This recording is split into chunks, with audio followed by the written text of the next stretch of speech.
I guess pretty sure medyo emotional playing here because of the history with this venue, but played 22 minutes with integral, especially late in the game.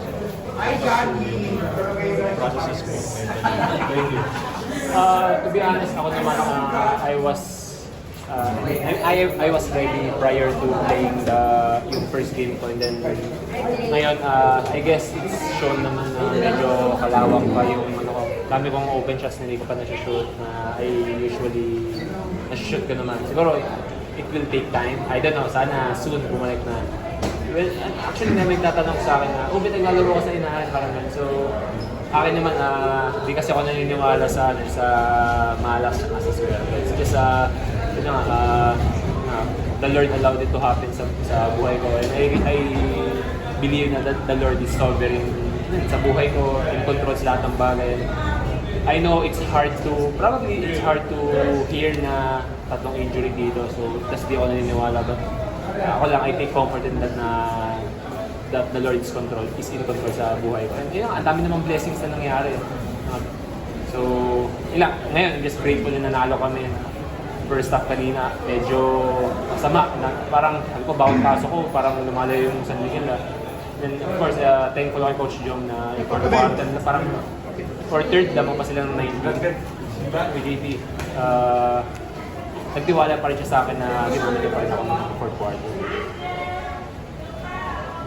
Yung parang, sabi mo nga, di ka na naniniwala sa swerte or malas, but for sure, may kahit konti na parang worry pa rin entering, nga, pagpasok mo rito kasi given yung history mo kasi. Ikaw na naman.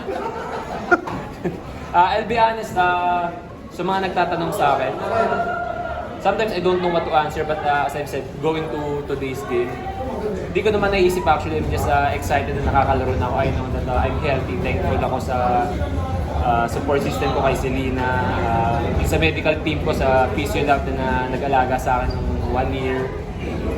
Yun na nga, di naman nila ako kinlear if I was not ready. So, to be honest, di ko talaga inisip yung kung ano man mga tinatanong sa akin ng mga ibang tao.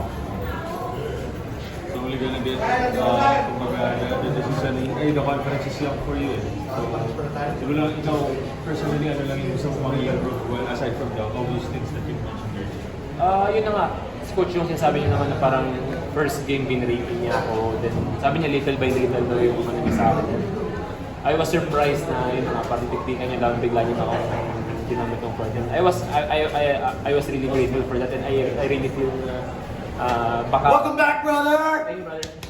Baka fast track yung pagkuha ng rhythm ko, and yun lang, Coach yung naman na I'm really grateful sa tiwala na binibigay ko. Wags, good game.